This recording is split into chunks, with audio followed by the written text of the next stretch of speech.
Hey everyone, welcome to Group Text. Okay, we have a quiz today. See if you can figure out who's today's guest is. So no names yet, because as soon as I get into specifics, you guys are going to be like, duh, we know who it is. She took the world by storm over a decade ago in the hit Netflix series Orange is the New Black. She won 2 SAG Awards and earned 4 Emmy nominations for her role in that show. Won her first Emmy for producing in 2014. She is the host of an interview series, as well as the host of her own podcast. Currently stars in the new sci-fi thriller, Uglies, now streaming on Netflix. So, okay, literally, this is such a softball. If you still don't know who I'm describing, here's your lifeline. Like, guys, like, this is so sad that I'm going to have to think that you don't know this by now. She has been absolutely killing it as the host of E's live from the red carpet coverage since 2022. Hi, Laverne Cox. Hello, Melissa. How are you? I am good. How are you? Look so cute this morning. I'm not sure cute is what we got, but I'm loving the plaid. I just threw some makeup on, and this is a new Mugler. I mean, it's from 1989, but it's new to my collection. I collect vintage. So it's new, so I wanted to just wear it. And it looks great. Thank you. Can I say to you, Melissa, it was a couple of years ago, I got a Google alert, and it was a quote from you, and they were in the quote said something like, they asked you about my work on the red carpet, and you said, it's so great that we brought fun back to the red carpet. And I started crying. I started crying because obviously, your mother and you started this whole red carpet thing back in the 90s. And I'm such a huge fan of you and your mother. And obviously there's only one Joan Rivers, and people have so much criticism and say all these things. But when you said that, it just made me feel there just aren't even words. So thank you for that. I'm eternally grateful. It really just gave me permission to just keep doing what I was doing. So well, thank you. And we're going to get into all the red carpet stuff and my opinions on that and how everyone's opinions. And by the way, just so you know, the very first time you were on, I texted the truck, because it's still a lot of the same people, and said that you were doing a great job. Mm-hmm. And if they didn't tell you, that's typical network bullshit. So I told them from the first time. I just made sure I also said it publicly. Thank you. No, but I loved the crew. I loved everybody I worked with. We had the best crew. The best, the loveliest people to work for, the crew, the writer, like everyone's fantastic. It's all good. Okay, but we have so much to talk about. Okay. And let's get the newest out of the way first. Okay. Uglies, your new movie, is a huge hit on Netflix. So try and explain to people what the movie is about. Uglies is based on a young adult book series by Scott Westerfield. There's 3 books in the series, and there's an extra book by Scott Westerfield, and it's set in a dystopian future where these kids go into a school at the age of 12, and at the age of 16, they have a mandatory surgery to make them pretty. And the idea, and they move from Ugly Town to New Prettyville, and the idea of the surgery is to make an egalitarian society where no one is discriminated against because of how they look. And shocker, there's a little bit of a twist. And the character that I play, Dr. Cable, is the architect of this brave new world. I mean, she is a villain. I had so much fun playing this part, and it's something I kind of manifested. I'd always wanted to play something in this sort of sci-fi, futuristic, dystopian genre. I feel like in the future, like being a trans woman who's also an actress, it's not necessarily easy. So I was like, in the future, anybody could be any gender. So I had just a blast playing this role, and if I'm entering a villain era, I'm perfectly fine with that. I just think that transformation had to tap in to all your most fun, over the top instincts, and still having. I'm saying, as an actress, you were able to pull it back to reality. But when one starts thinking villains and getting to play one, and the fun of creating the person, it kind of does tap into a certain community that loves Joan Crawford. and all Sure. these sort of iconic, strong women, shoulder pads. Yeah. Yeah. 1980s. Yeah. I try, the process though for me as an actor is always my process is like it I'm not a Methodist or method actor. We say Methodist as a joke. I'm not a method actor, but I do a lot of my prep is Strasberg based, Meisner based. I My studied acting with coach. Meisner. Oh my God. Okay, that's a whole conversation I would love to just, oh my God, That's it's incredible. cocktails. Yeah. So we go deep. So what would the big piece that in terms of the prep was that in the book, Scott writes that Dr. Cable has eyes like a wolf. And so we've been doing with my acting coach, Kimberly Harris, we've been doing animal work for several years now. And in my sort of initial training in the early 2000s, with Susan Batson, I did animal work. So we've been bringing animals work back into it. And that work isn't like a lot of that foundational work to build a character. I wouldn't say it's fun because it's always about kind of going to the very bottom of your own wounds and triggers and finding where where your unfulfilled need meets the character. And the animal allows you to kind of physicalize and vocalize in specific ways that aren't you.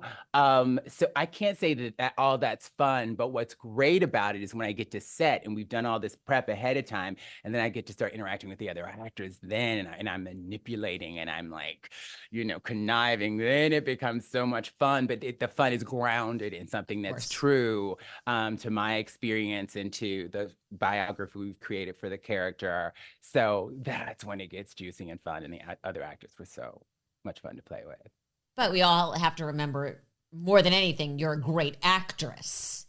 Thank you. So for me, I was going to say the joke is you could also ignore all the animal work, go to Hermes, walk around, be ignored, and tap into all sorts of primal anger. Yeah. I mean, it's what I love. Can I say what I love about what is a blessing about my life? It's changed a lot since I've become famous and all that stuff. But like having it come later in life, having come in my 40s, I'm 52 now, and being Black and trans in Hollywood, it's allowed me not to sort of get carried away, not to sort of get, full of myself, because the industry will humble you in a second. Maybe some people can, like I've seen some people like have their moments and they're in a hot new show, and then they're having sex with all these hot people, and like they're the toast of all this, then they're feeling themselves. And it was just always something that kept me from like going fully into that like delusion. Yeah. Which is good. And still not getting to sit at the right lunch table in high school at all. I'm convinced it all goes back to high school. It's so high school, and like LA, I like LA, but it's so high school, and the industry is so high school. So I just, I get it. You know what I mean. I get it. Let's talk about the movie. The characters you started to tell us undergo this surgery. Yeah. Called the transformation, where then they reach 16, it changes them to whatever they look like, to beautiful versions of themselves. And it's very wink and a nod almost to Stepford Wives in a lot of ways. Yeah. But clearly there's a deeper message. I mean, oh God, it gives, for me, it invites, I don't want to give away the twist for people who haven't seen the movie, but like there's something about sort of I like to think about the movie in terms of like Tally, who's played by Joey King, and Shay, who's played by Brienne Shu. And Tally like has bought completely into this idea of like, I'm gonna be pretty and everything's gonna be perfect and amazing. And Shay is like, well, maybe there's another way. And of course, like, there is a resistance to this, right? It wouldn't be a movie. There's like, people trying to fight against this society. And there's Shay who like questions the system. And so for me, it's like, I love the people who feel like really get the movie, have like talked about beauty standards, how we challenge them, who creates them, is it a way of controlling people's minds, looking at critically at like Instagram and filters and plastic surgery. I mean, it's such a, surgery's become so normalized with Instagram in a way that's like, and then people sort of going, I could see any number of like YouTube videos where people like, I went in Colombia to get my body done. It's just like this thing, it's like a thing, you know, that just a lot of quote unquote normal people do that like you would think like back in the day, it was like people in Hollywood going and getting surgery, but like, no, I mean, it's, you know, with surgery tourism, you can go to another country and it's really inexpensive. So I think it just invites us to be critical of all that and to critically interrogate that stuff. To me, it's like an invitation to think critically about all that stuff. It started out as what you say, a young adult, a YA book series. Yeah. How did you find it?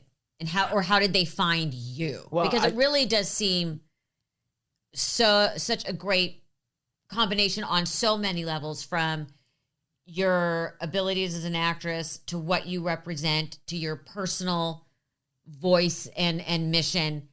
Yeah, I mean, they reached out. So Joey King actually loved the books as a kid. And when she was 17, she licensed the IP.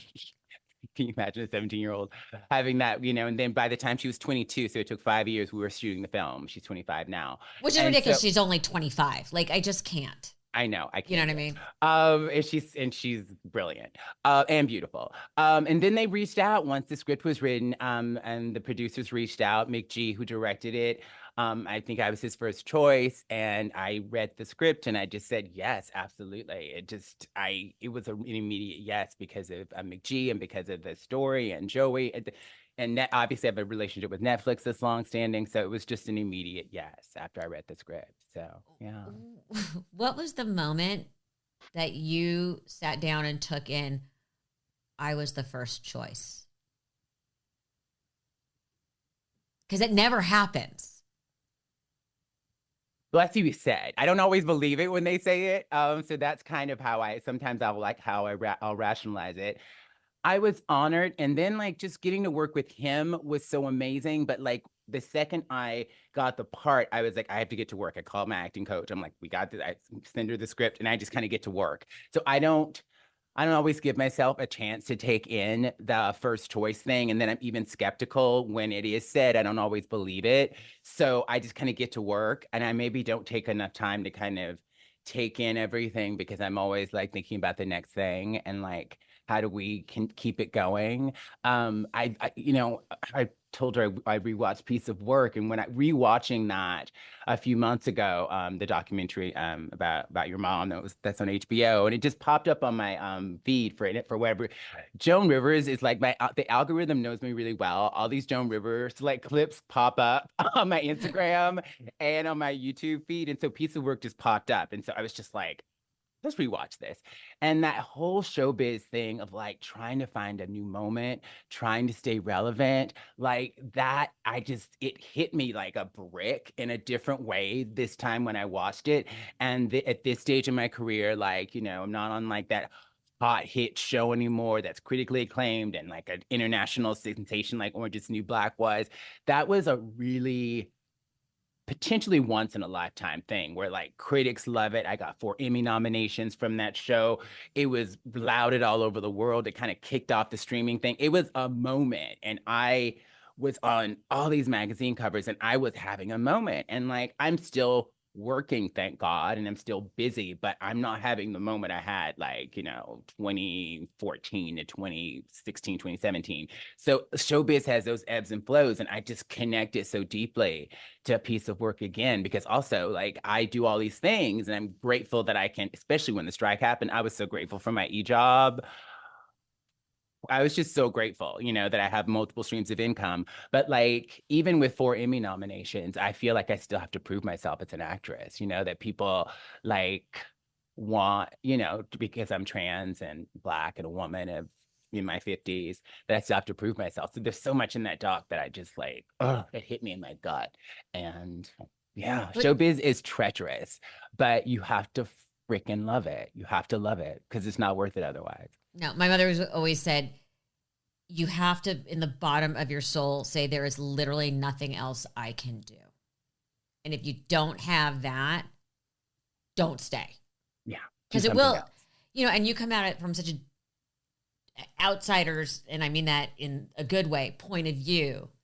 you weren't the head cheerleader, you weren't the model transitioning into being an actress, that it's always a very different experience. And it's a very different experience that I think that a piece of work really spoke to.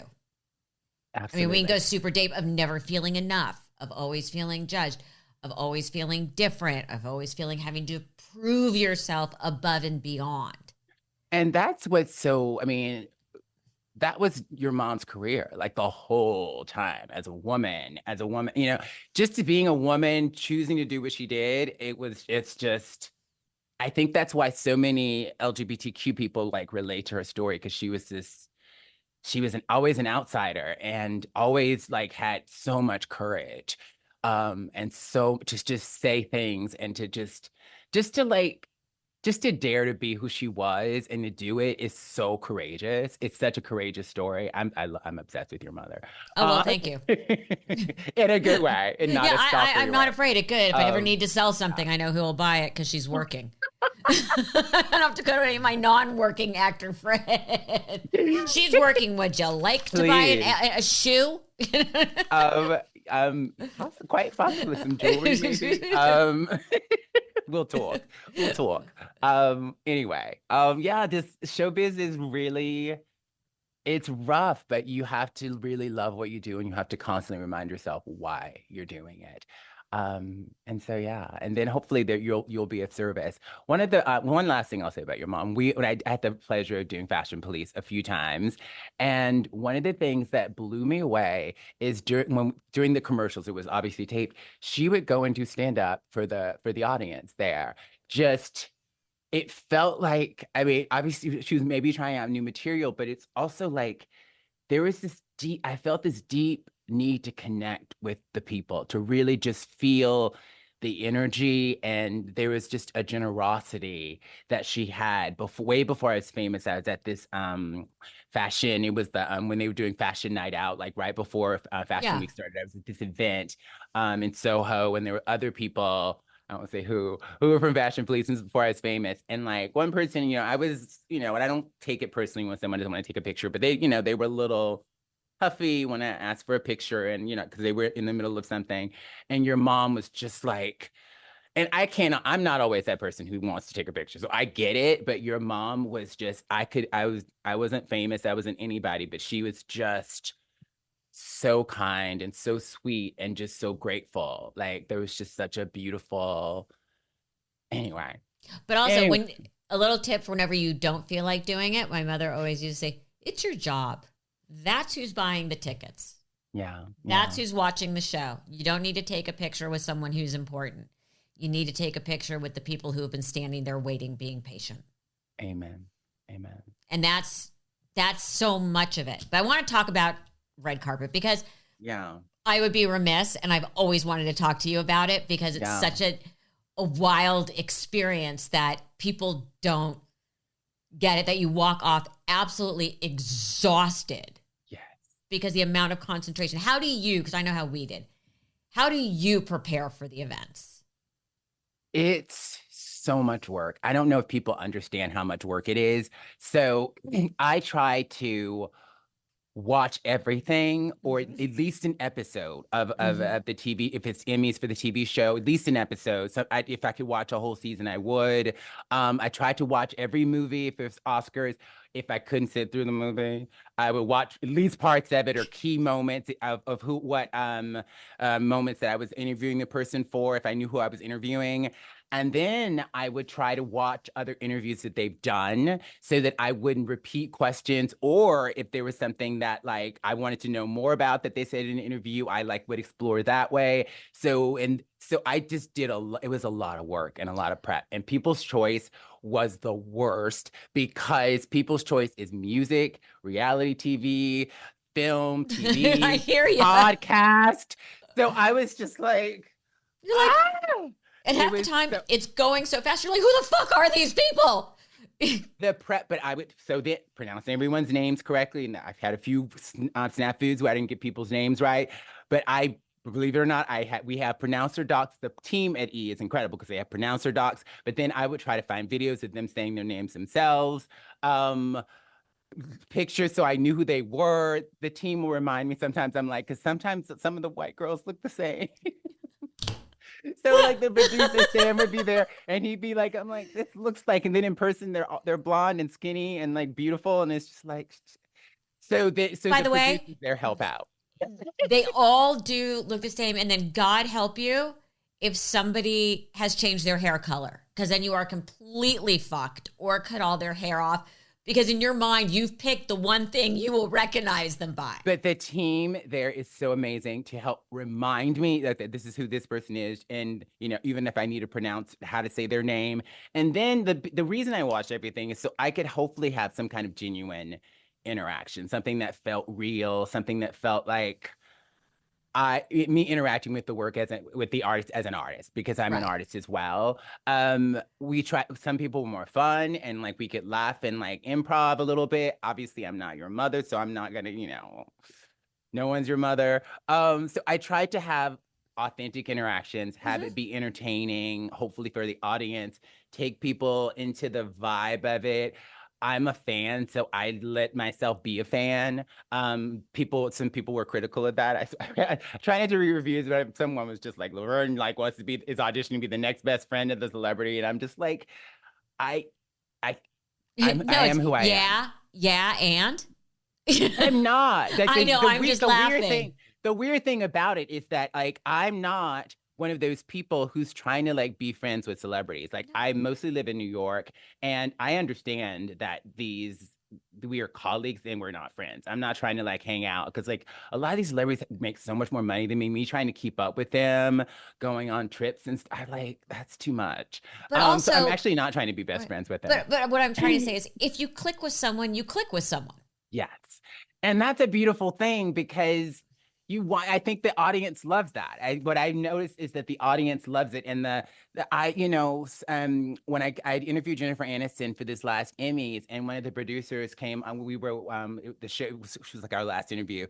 And one of the producers was like, that's the longest interview Jennifer Aniston's given to anybody in a really long time. And I was just like, oh, okay, cool. And I'm a fan, and I don't, I love her work, and she's doing incredible work on Morning Show and otherwise. And I watch I live for the show. I want to be on the show.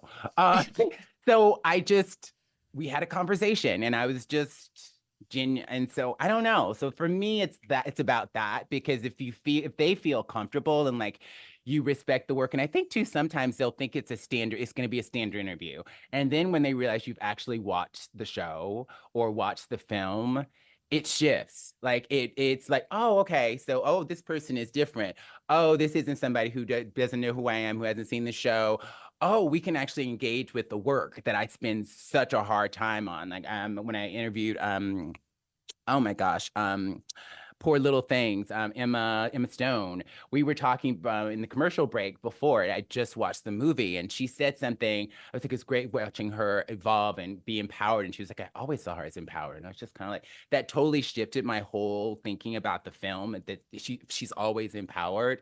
And it sparked a great conversation on when we came back from commercial. And I felt like she was engaged, because she got to talk about this journey of this character, and she obviously worked her ass off on it, so we get to, I don't know, it's that I like having something real happen.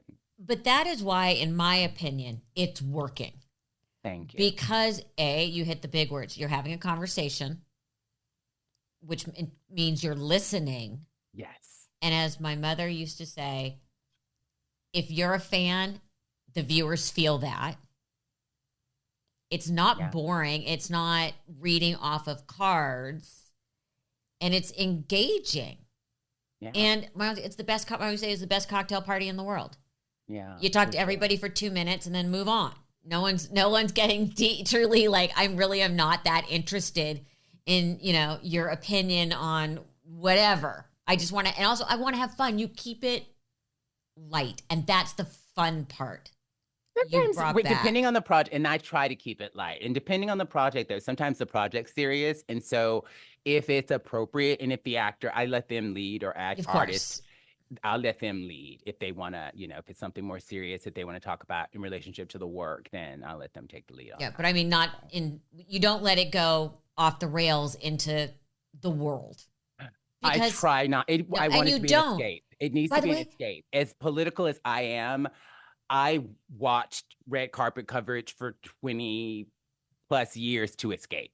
And so I want the fashion, I want the whole experience to be an escape. Because we fucking need that right now in the world. It's supposed to be fun. Yeah. It's and the red carpets are pretty people who have done pretty things walking down a pretty background in a pretty dress. Yeah. You know what I mean? Absolutely. It's candy. Yeah, absolutely. And but we just touched on fashion. Yes. Mon petite. Okay. First of all, how do you choose what you're going to wear? Because I know I was always very aware of what the event was. Mm-hmm. So, as we used to say, Golden Globes, you're going out to get laid. Like, you're in party mode, you're having a blast, everyone is loose. And it's early in the year, so everybody's still kind of getting along. The Oscars, I used to say, is your very wealthy dinner at your very wealthy grandparents' house. You're not convinced you're in the will yet, and you cover all the tats. You know what I mean? I love that. I absolutely love that. For me, oh gosh, this last season, it's changed over the years, because this last season I wanted to kind of, because I've been collecting vintage fashion for a while, and I kind of want to just pull from some of my own archives and just kind of have it be that. So a lot of it was like, how do I want to feel? And it's Emmys, and we always have a lot of fun at the Grammys.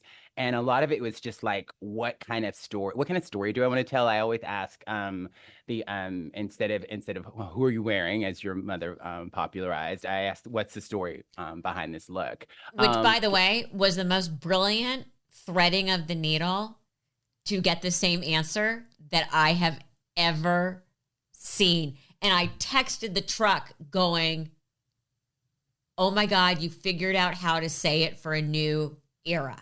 Because you can't say who are you wearing or what are you wearing, because that's supposed to be disparaging. But you're like me. You want to know what they're wearing.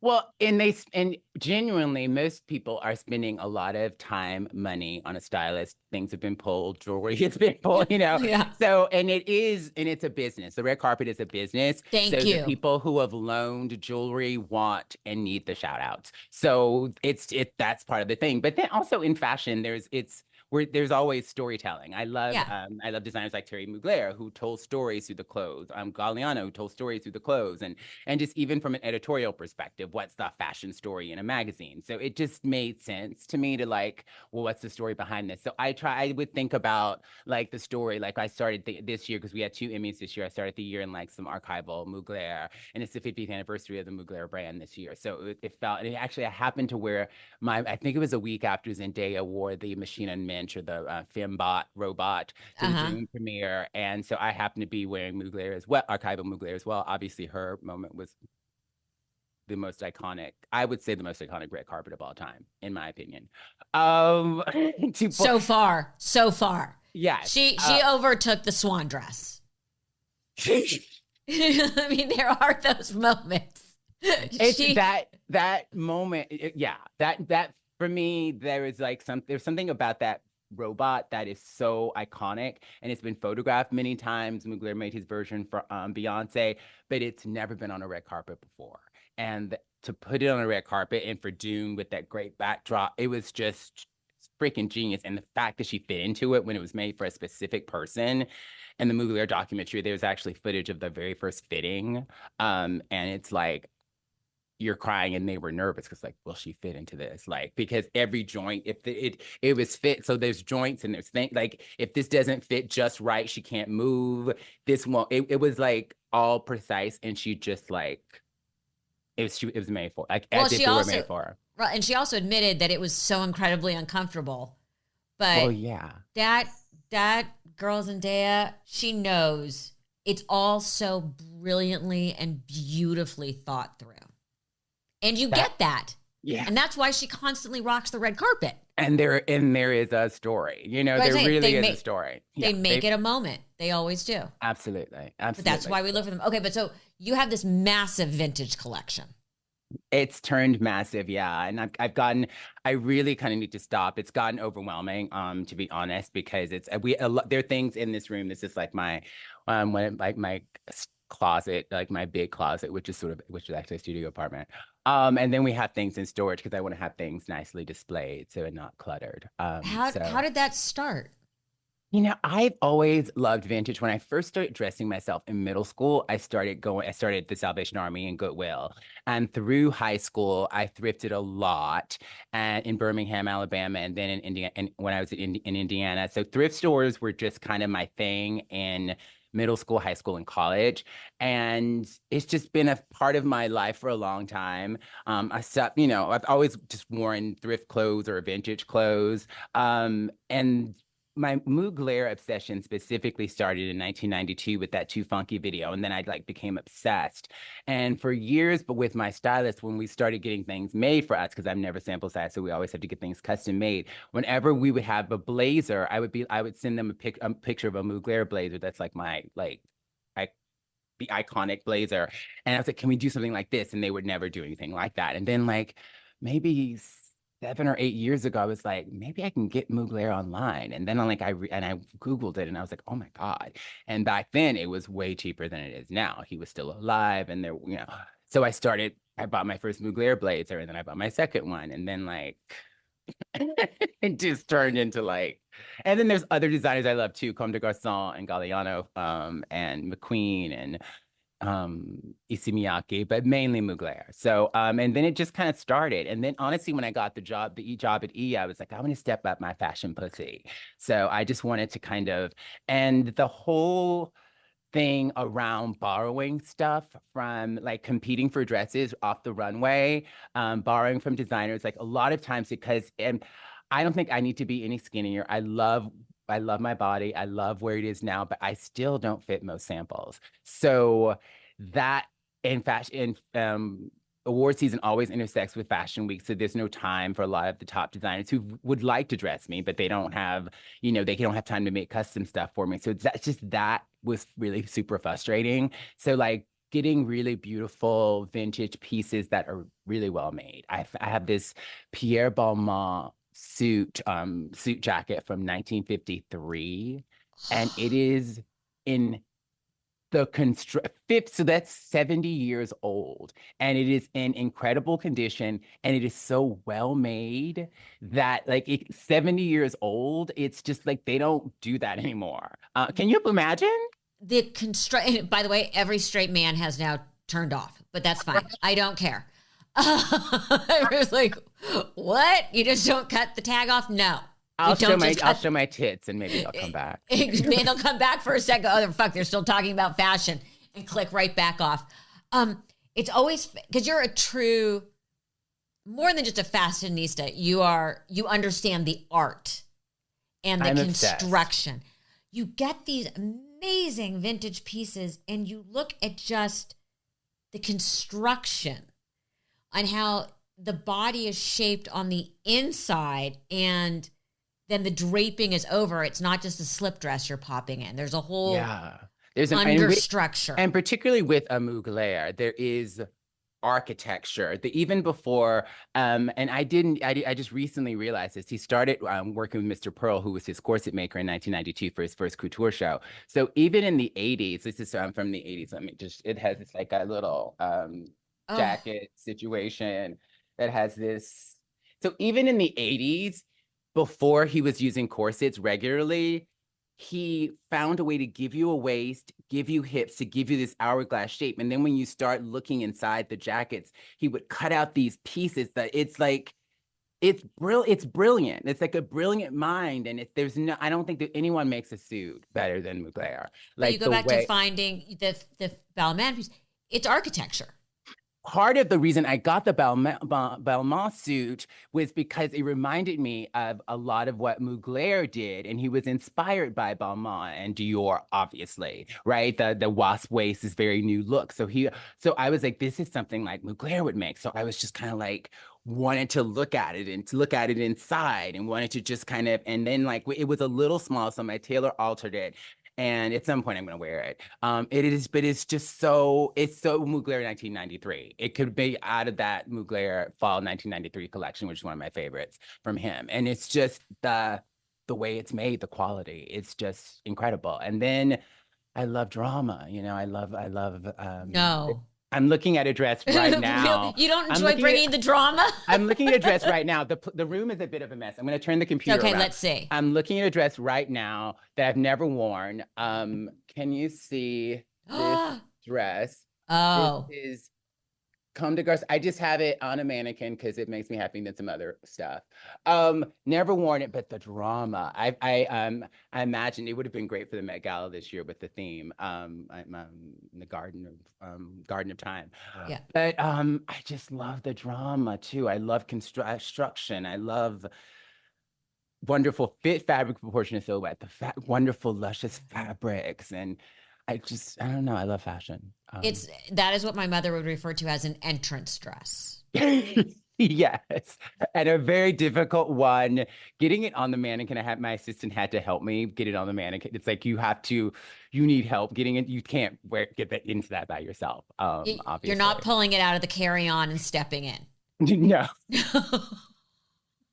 You don't look at that and go, oh, that'll travel really well. This is perfect for travel. No, that's not in the carry. Oh my God.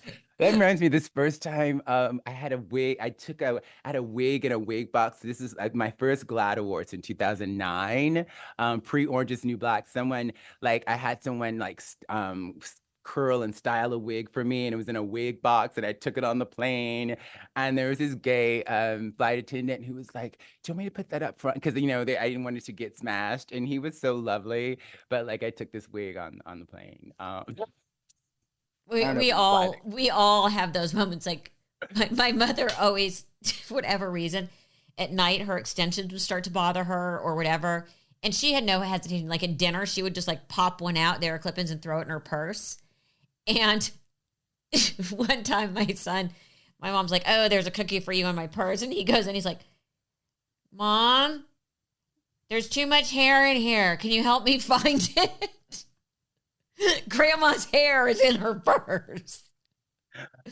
And going through TSA, you know, with all the little metal clips, it would be like. Or hairpins, and when you have the wig, and so I try to minimize my hairpins when I go through TSA now, because then they're like in there trying to get the stuff. But that reminds me of when 2014 at the Glamour Women of the Year Awards, I was heavier. My weight fluctuates. I was heavier, and I was doing like these crazy waist centers to give myself in like an hourglass figure, and I of course in heels. And there was a dinner afterwards.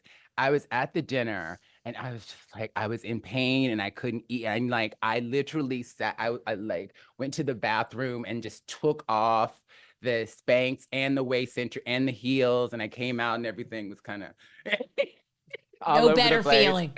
And then I had a big bag with like the center and the Spanx and the heels, and I ate so much food. It was so good. Well, and by the way, nothing feels better than taking that shit off. It's like the best thing ever. Like, I love the glamour, but God, sometimes it hurts. I feel like my philosophy is like, I can't start having fun till the heels are off. So I always try to have like a big bag, if it's some with flat shoes in it, so I can take them off after the red carpet or after the photos. I take off the heels so I can like have fun. There was a famous quote. I want to say it may have been Diana Vreeland. Glamour has no alarm clock. Fashion knows no pain. Yeah, girl, no. I once had a dress that was so tight, and it was for a red carpet thing. And I said to my longtime stylist, oh my God, I can't breathe. And without missing a beat, he said to me, not my problem. He was right. It looked really good in the photos. It's like, for me, I have those pieces that, because I have some stuff that I don't want to have altered, and it's really tight, and it's for a photo shoot, or I'll put it on a mannequin because I obviously do that. And then it's for a photo, but like, I can't, even like when I'm on the red carpet, like I would always take the heels off right after the photos. So like in every red carpet I've done, thing I've done, I'm in flats the whole time. There was one Grammys I had to keep the heels on because of the nature of the look, but I just like need to be grounded and need to be relaxed so I can freaking do my job. Like the Oh, posing, the glamour thing is for the look and for the pose and for but then like let's just fucking let it all go. thank That God was my mother fun. is dead rather than to hear you say that because she would have to slap the shit out of you. That I took my heels off. She wouldn't And approve. I'm oh, also 5'11", and she she was, wouldn't care. She wouldn't care. She'd be like, mm-mm, you're too good. Put your heels back on. Nobody fucking wants to see you in flats. we shot from the knees up. Okay. The camera person knew to shoot from the knees up. No one knew. No one ever knew, and I'm tall, so Lucky. You're just don't trying to get the make me, feet. you're going to make me extremely jealous. Uh, Two more quick questions. Okay. You have your own Barbie or the inspiration for a Barbie. Yeah, that How much happened. does that mean? Question one. And question two, how much did you get to be involved in the look, the styling, the vibe, the whole thing? So as far as the look, I wanted her to have multiple outfits, but they were like, that's going to raise the price of the Barbie and we want her to be affordable. I was like, so what if we did things that she could be a reveal that she could peel off? So it's like this bustier. It's could have inspired by something I wore on a red carpet. It's like a burgundy bustier, and the bustier comes off, and then there's like a um sheer dress over a cat suit. So the dress can come off and then it's a cat suit. And you can wear the dress over the cat suit by itself, or you could wear the bustier with the cat suit.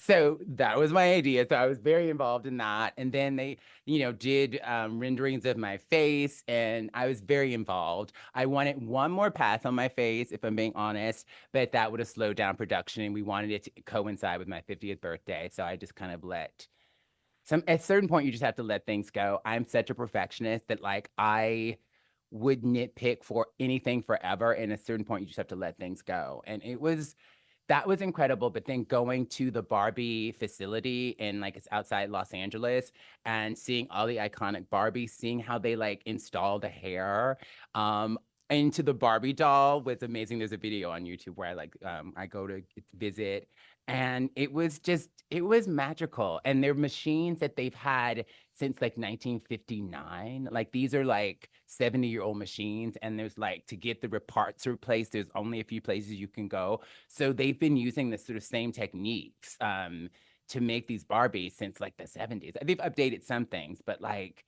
that was magical, and all the amazing people who've had Barbies. And the biggest piece for me, it was a full circle moment, is that my mother didn't allow me to have Barbies when I was a kid because I was assigned male at birth. I'm trans. And so she wouldn't let me have them. And I remember 2009-ish, I was in a therapy session and relayed the story. And my therapist was like, it's never too late to have a happy childhood. You can buy yourself Barbies and play with them and like release that inner child that you have. And I started doing that. And it was incredibly healing. I told my mother, I'm not gonna cry. I told my mother, and my mother for Christmas sent me a Barbie. Oh, And this is like, now you're 2000. going to make me cry. And then she started sending me Barbie dolls, and